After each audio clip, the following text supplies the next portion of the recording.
नमस्कार दोस्तों, आप सभी का स्वागत है टू वॉइस में। हम देखेंगे वर्धमान महावीर जो हैं जैन धर्म के संस्थापक हैं, उनके बारे में, उनके सिद्धांतों के बारे में। तो आपका जो इतिहास का चैप्टर चल रहा है वो है महाजनपद काल, जो 700 से 300 बीसी तक था। जब तक कि मौर्य साम्राज्य में आ गया भारत में, तब तक का काल इसी में है। जैन धर्म, जैन धर्म बौद्ध धर्म से संबंधित जो सिद्धांत हैं, इनकी फिलॉसफी है, मैं आपको अलग से वीडियो बनाऊंगा। फिलहाल जो चैप्टर आप देख रहे हैं वो महाजनपद काल है। तो 500 से 700 से 300 बीसी तक का, इसी में आपको जैन धर्म देखना है। ठीक है, तो जैन धर्म, इसके संस्थापक है महावीर। और इसमें पढ़ना क्या क्या है ये भी देख लीजिए। परिचय, महावीर का परिचय, कौन है महावीर। इसके बाद सिद्धांत, इनका क्या सिद्धांत है, और विस्तार थोड़ा सा ये आपको पढ़ना है जैन धर्म के बारे में। देखिए, महावीर का परिचय, सबसे पहले इंट्रोडक्शन कि वर्तमान महावीर कौन है। वर्तमान महावीर का जन्म, फुल नाम क्या बताएंगे, वर्तमान महावीर, तो शॉर्टकट में याद रखिए महावीर। इनका जन्म बोलेंगे वैशाली के कुंड ग्राम में हुआ है। जो वैशाली है आपका, वैशाली के कुंड ग्राम में जन्म हुआ है।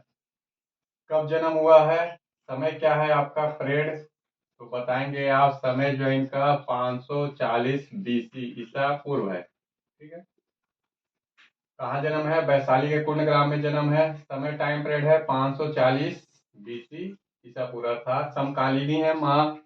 जो महावीर, वर्धमान महावीर है, ये महात्मा बुद्ध के ही लगभग समकालीन है। और इसके बाद देखेंगे कि इनके पिता कौन थे। इनके पिता क्या बोलेंगे, सिद्धार्थ है।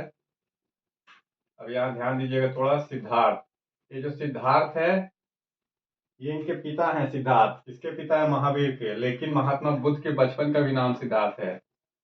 कभी कभी पूछता है क्वेश्चन, महात्मा बुद्ध के बचपन का नाम क्या है। तो सिद्धार्थ दोनों में आ रहे हैं। सिद्धार्थ महावीर के पिता है और महात्मा बुद्ध के बचपन का नाम सिद्धार्थ है। पुनः इनके पिता किस कुल के थे, तो बोलेंगे जो क्षत्रिय है, जो क्षत्रिय वंश में ज्ञात्रिक कुल, ज्ञात्रिक कुल, जात्रिक कुल के हैं। तो वंश है क्षत्रिय, कुल है जात्रिक कुल। ये पूछता है कभी कभी।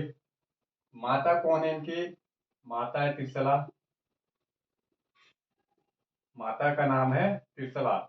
और ये त्रिशला कौन है, तो बोलेंगे जो लिच्छवी नरेश है, वैशाली के लिच्छवी, लिच्छवी नरेश चेटक, बहुत ही महत्वपूर्ण शासक था चेटक, और महाबली भी था। लिच्छवी नरेश चेटक की बहन थी।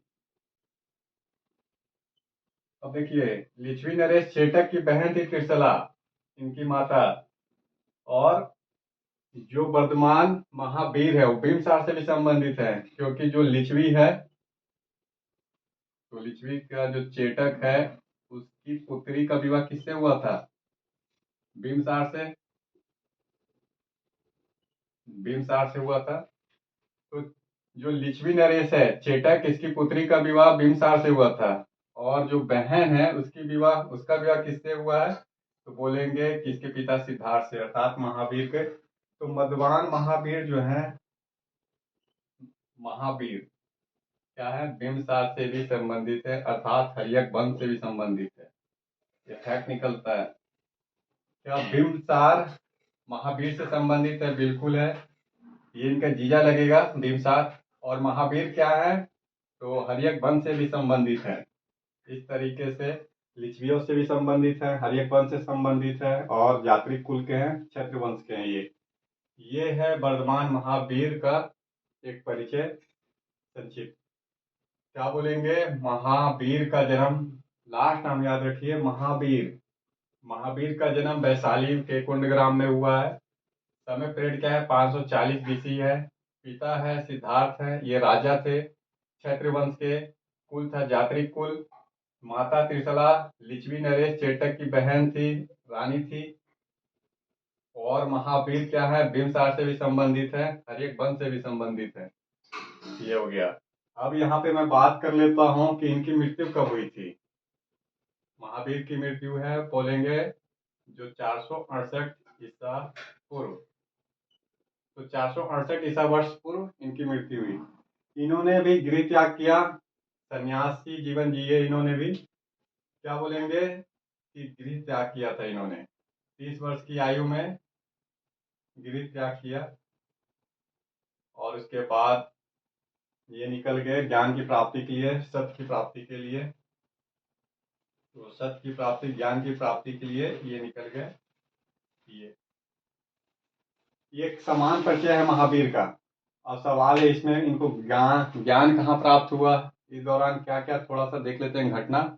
इनको ज्ञान कहाँ प्राप्त हुआ, और ये 10 साल तक इन्होंने भ्रमण किया ज्ञान प्राप्ति के लिए। तो देखिए,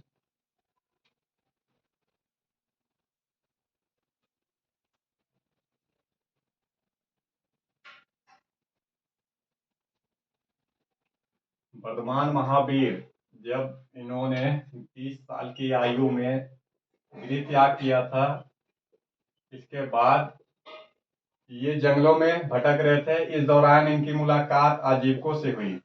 आजीवक तो बोलेंगे आजीवकों से हुई। आजीवकों के संग में रहे, मखलिन के साथ, नाम सुने होंगे, मखलिन गौशाल आजीवक संस्थापक है, इनके साथ इन्होंने कुछ समय बिताया। पुनः मखलिन गौशाल के बाद ये चले गए पूर्वी भारत, अर्थात बिहार में ही घूम रहे थे।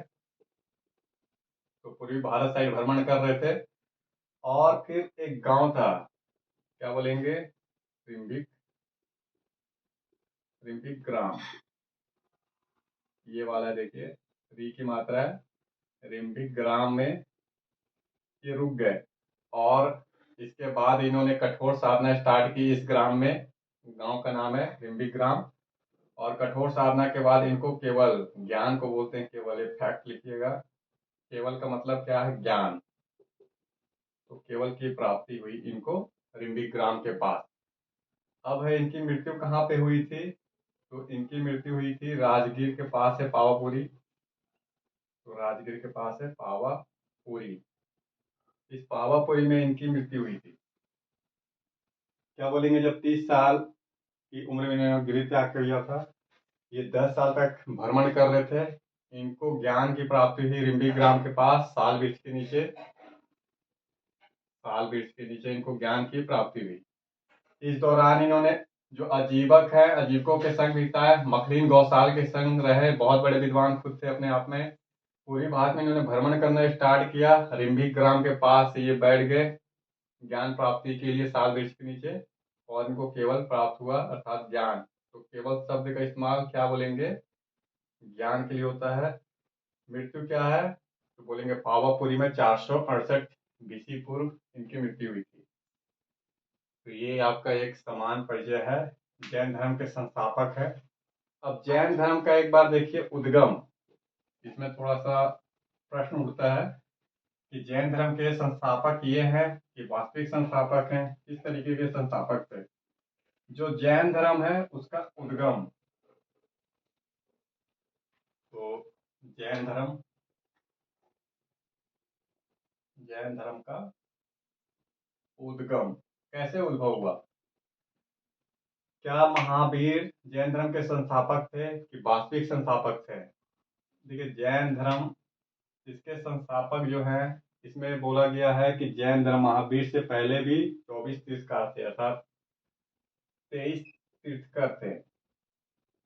तीर्थकर शब्द संतों के लिए इस्तेमाल होता है जैन धर्म में। तो महावीर से पहले 23 तीर्थकर थे। 23 तीर्थकर में कुछ का नाम है, जैसे ऋषभ देव, ऋषभ देव, अरष्टी नेमी, अरष्टी नेमी, ऋषभ देव, अरष्टी नेमी का उल्लेख है, इन दोनों का उल्लेख ऋग्वेद में किया गया है। जो ऋग्वेद है, ऋषभ देव फर्स्ट थे, अरष्टी नेमी जो थे आपके 22वें थे। तो ऐसे करके ऋषभ देव का भी उल्लेख है, अरष्टी नेमी का भी उल्लेख है ऋग्वेद में। बाकी का उल्लेख रहस्यमय है कि नहीं है, ये क्लियर नहीं करता इतिहास। फिलहाल ऋषभदेव और अष्टनेमी का ऋग्वेद में उल्लेख किया गया है। इन्हें विष्णु का अवतार बताया गया है कि विष्णु के अवतार थे। और इसमें ये बोला गया है जो ऋषभदेव है, इनके बड़े बेटे का नाम था भरत। इसी के नाम पे जो भरत है, भारत रखा गया है। तो भारत जो कंट्री है वो भरत के नाम पे रखा गया, ऋषभदेव के बड़े बेटे थे। और इन्हें चंद्रवंशी बोला गया है। अयोध्या में इनका जन्म है। लेकिन महाभारत के जो भरत है उनके नाम पे भी भारत रखा गया है, ऐसा भी वर्णन है। फिलहाल ये आपके सामने थोड़ा फैक्ट, ऋषभदेव अष्टनेमी का ऋग्वेद में उल्लेख है। महावीर से पहले 23 तीर्थकार थे। अब इतिहास 23वें तीर्थकार को स्पष्ट करता है, यहाँ से इतिहास में मिलता है।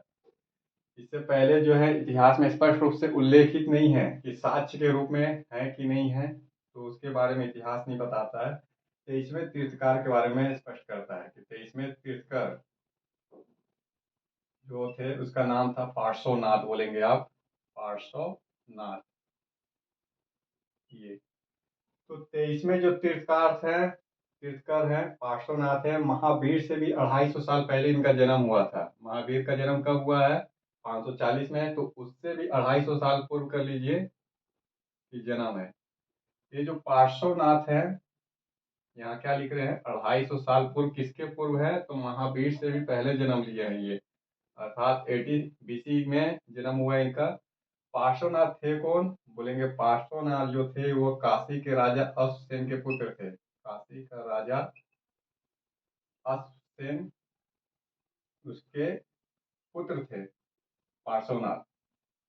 अब पार्श्वनाथ ने अपने समय में ही क्या किया था, तो जैन धर्म से संबंधित जो भी सिद्धांत थे उनका संकलन कर लिया था, संघ बना लिया था इन्होंने।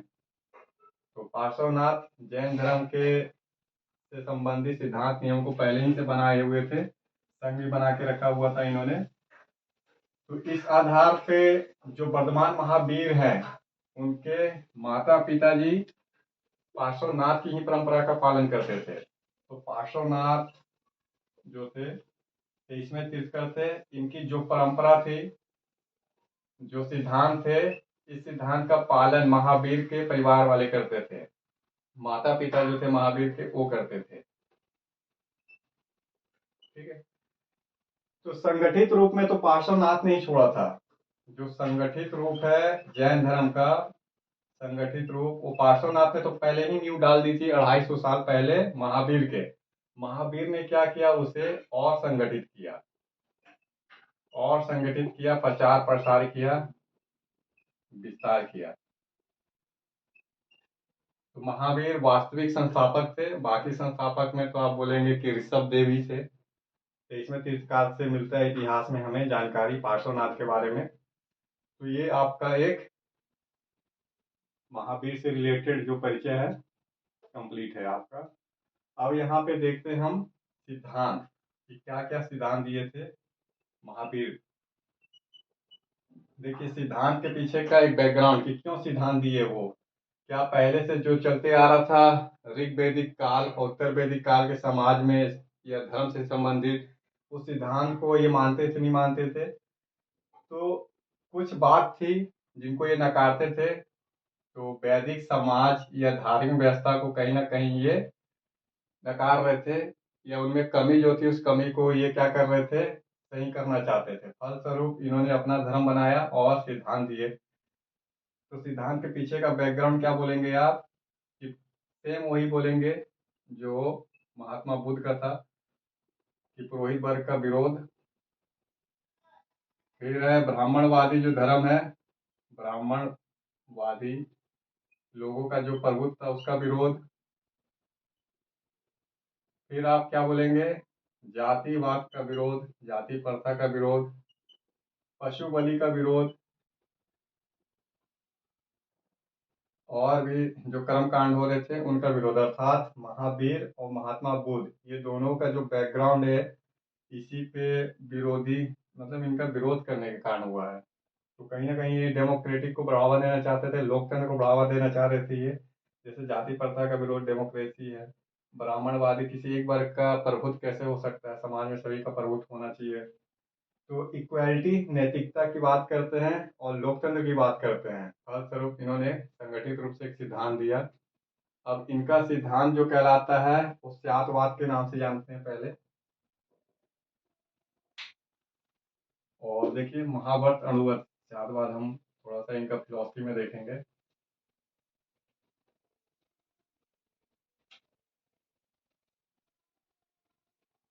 जब महावीर जिस तरीके से महात्मा बुद्ध को ज्ञान प्राप्ति के बाद क्या बोला गया था, जो महात्मा बुद्ध है इनको ज्ञान प्राप्ति के बाद लोग किस नाम से जानते थे? दो नाम थे, प्रबुद्ध और तथागत। तथागत ये इनके नाम थे। इसी तरीके से महावीर को भी ज्ञान जब प्राप्त हो गया, केवल की प्राप्ति हुई, तो इनको दो नाम दिए गए। एक है निग्रंथ और दूसरा है जैन अर्थात जीन।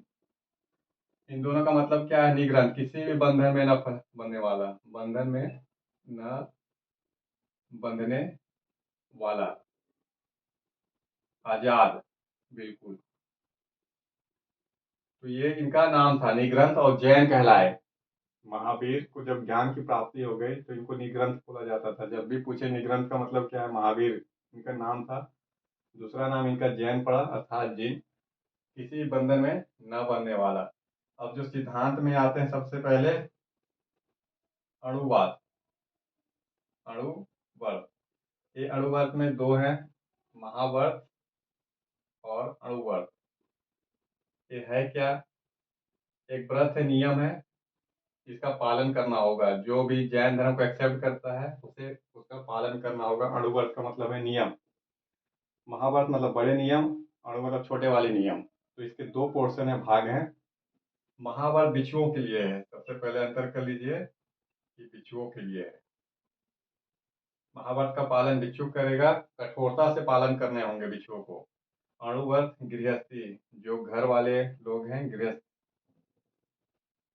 तो गृहस्थी जीवन जो व्यतीत कर रहा है उसके लिए था। और बाकी ये भिक्षुओं के लिए था महाव्रत। ये है क्या? अणुव्रत में पंच अणुव्रत है, तो बोलेंगे पंच अणुव्रत। पंच अणुव्रत, पांच अणु हैं टोटल। इसमें बोलेंगे अहिंसा, अस्तेय, ब्रह्मचर्य, सत्य, अहिंसा, अस्तेय, ब्रह्मचर्य और अपरिग्रह। देखिए पंच अणुव्रत में पांच चीज है जिसका पालन करना होगा, वो गृहस्थी जीवन वाला हो या ये महाव्रत भिक्षु हो। तो भिक्षु हो, सन्यासी हो, जिन्होंने जैन धर्म अपनाया, गृहस्थी हो जैन धर्म अपनाया है, उनको पालन करना होगा पंच अणुव्रत। ये भिक्षुओं के लिए महाव्रत का अर्थात इनका कठोरता से पालन करना होगा, और गृहस्थी थोड़ा इसमें ढील भी कर सकता है। तो पंच अणुव्रत में क्या है? सबसे पहले बोलिए अहिंसा, कि हिंसा ना करना, किसी भी तरीके से हिंसा नहीं करना है, जीव हो या निर्जीव हो, अहिंसा। दूसरा है सत्य, हमेशा सत्य बोलना है, कभी भी झूठ नहीं बोलना। अस्तेय, अस्तेय का मतलब है चोरी ना करना, कोई भी चीज की चोरी नहीं की जाएगी, चाहे छोटी वस्तु चाहे बड़ी वस्तु हो। अस्तेय का मतलब है चोरी ना करना। अपरिग्रह का मतलब है कोई भी धन संचय ना करना, धन का संचय बिल्कुल नहीं करना। तो अपरिग्रह, धन संचय न करना। ब्रह्मचर्य, ब्रह्मचर्य का पालन करना कठोरता से। तो अहिंसा, सत्य, अस्तेय, अपरिग्रह, ब्रह्मचर्य जैसे पांच अणुव्रत है, अर्थात पांच सिद्धांत है। पहला सिद्धांत में ये है। दूसरा है स्यातवाद सिद्धांत। ये स्यातवाद में विश्वास करते थे। स्यातवाद अर्थात द्वैतवाद भी है, कि आत्मा को भी विश्वास कर रहे हैं ये, और भौतिक वस्तु को भी, दोनों है, भौतिक अर्थात शरीर और आत्मा दोनों पे विश्वास कर रहे हैं। एक बार देखिएगा यहाँ पे, जो महावीर हैं वो आत्मा को तो विश्वास करते हैं, लेकिन महात्मा बुद्ध जो हैं वो आत्मा विश्वास नहीं करते, इसलिए उन्होंने अनात्मवाद की शिक्षा दी थी। तो महावीर महात्मा बुद्ध दोनों में आत्मा को लेकर अंतर है। महावीर आत्मा को मानते हैं, और महावीर जो है आत्मा को मान रहे हैं, महात्मा बुद्ध आत्मा को नहीं मानते हैं। तो महात्मा बुद्ध और महावीर, इन दोनों में अंतर आता है। क्या अंतर आ रहा है? ये आत्मा को नहीं मानते हैं। जो आत्मा है अनात्मवाद की शिक्षा दी है, जबकि ये आत्मा को मानते हैं। और इनका शास्त्रवाद सिद्धांत है, अर्थात दोनों चीज को मान रहे हैं। शास्त्रवाद सिद्धांत जब भी पूछता है ये सिद्धांत किसने दिया है, क्या बोलेंगे आप, महावीर ने दिया है। शाक्त यह है ये शाक्तवाद। तो ये मान रहे हैं, ये नहीं मान रहे हैं, बेसिक अंतर है। कभी कभी दे देता है कि दोनों ही मानते हैं, नहीं, महावीर जो है आत्मा को मानते हैं, हर चीज में वो आत्मा मानते हैं। कोई भी वस्तु हो, चाहे वो निर्जीव हो या सजीव, निर्जीव या सजीव, सभी में आत्मा प्राण होते हैं। बोलते हैं सभी में क्या है, प्राण है। सबको पीड़ा होती है, सबको कष्ट होता है, इसलिए काफी कठोर माना जाता है महावीर का जो सिद्धांत है। जैसे नग्न पैर चलना, जो नग्न पैर है कि आराम से चलिए, कहीं छोटा भी जीव जंतु जो है वो मारे ना जाए। पानी है उसको फिल्टर करके पीजिए, जो भी पानी है उसको फिल्टर करना है, क्योंकि सूक्ष्म जीव होंगे वो मर जाएंगे।